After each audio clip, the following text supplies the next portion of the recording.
Sasa inapokuja issue ya kuomba, kuna vitu ambavyo mimi vinanifurahisha, kuna mistari ambayo inanifurahisha sana. Kitabu cha Mathayo sura ya 7 kuanzia mstari wa 7, Biblia inasema, ombeni nanyi mtapewa, tafuteni nanyi mtaona, bisheni nanyi mtafunguliwa. Kwa kuwa kila aombaye hupewa, na kila atafutaye huona, lakini pia kila abishaye hufunguliwa. Kwa hiyo tafsiri yake ni kwamba usipoomba hauna sifa ya kupewa, usipotafuta hustahili kuona, usipobisha haustahili kufunguliwa. Kama utapewa na hujaomba, ujue kabisa hiyo ni rehema tu. Ukiona umeona alafu hujatafuta, ni huruma tu za Mwenyezi Mungu. Na ukiona kwamba umefunguliwa mlango na hukubisha, ujue hizo ni rehema tu za Mwenyezi Mungu.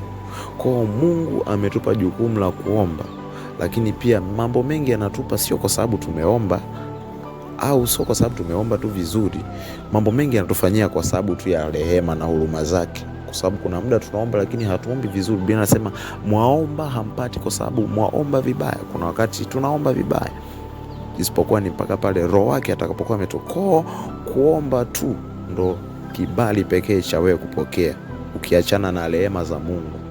Kwa hiyo hutaki tu kuishi yani wewe unaishi tu kwa kutembelea zile huruma tu za Mwenyezi Mungu, kwamba mpaka akuhurumie, uwajibiki, maarifa kidogo, ujitumi, utafuti uso wake, huombi.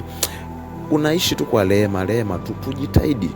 Tujitahidi sana tuombe ili tupewe, kwa sababu maneno yake ni kweli. Tunaomba tunapewa, tunaomba tunapokea, tunatafuta tunaona, tunabisha tunafunguliwa mlango.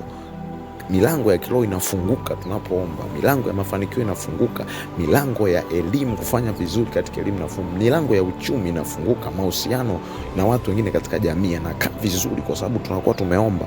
Ukishaomba manake unaita msaada wa kimungu, unampa nafasi Mungu atawale kwenye maisha. Kwa tafsiri nyingine ya kutokuomba ni kiburi, kwa sababu kutokuomba kunaonesha kwamba wewe unaweza kufanya hicho kitu mwenyewe, kwamba hicho kitu kiko ndani ya uwezo wako, kwamba wewe humuhitaji Mungu aingilie kati, na Mungu hawezi kujipendekeza akaingia sehemu ambayo hajahitajika.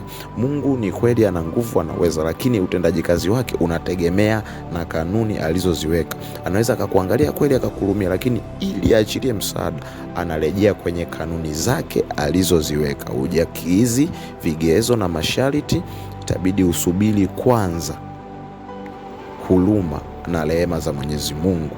Kwa hiyo usiishi tu kwa omba. Imetupasa kumuomba Mungu bila kukoma, bila kuchoka.